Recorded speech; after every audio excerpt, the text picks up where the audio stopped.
सिंह राशि मानक गुरु राशि परिवर्तन किपर रही चलतु जाना। 18 अक्टोबर रे गुरु राशि परिवर्तन करेंगे और आपण 12 हाउस रे प्रवेश करेंगे।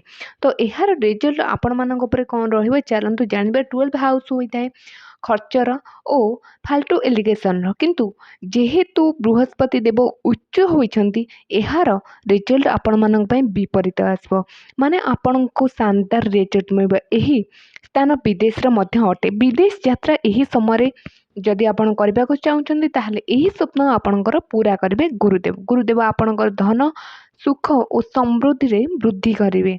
तो यही समय एलिगेशन शेष हो जहाँ आपण मानक ऊपर लगी आपणकर बड़ इच्छा पूरा हो। गुरु आपणकर 5th और 8th हाउस रो लॉर्ड अटंती। यही दुईटी स्थान हिसाब से गुरु रिजल्ट जबरदस्त मिल।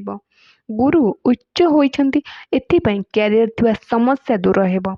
विद्यार्थी स्टूडेंट मानन पई काफी भल समय आसीबो। स्टडी रे फोकस रहिबो।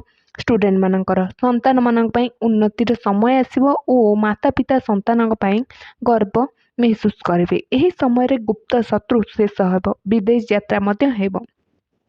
गुरुंकर नवम दृष्टि 8th हाउस उपरे रहुची जेउठारे शनि उपरे दृष्टि पड़ुची। यह आपण मान अमृत समान कारण शनि उपर जेहेतु गुरुंकर दृष्टि पड़ुची तो शनिंकर प्रभाव आपन को मुक्ति मिल। एबे आपन को शानदार रिजल्ट रहिबो। शनिंकर नेगेटिव रिजल्ट आपन को किछि हानि पहुंचाई पारिबो नाही।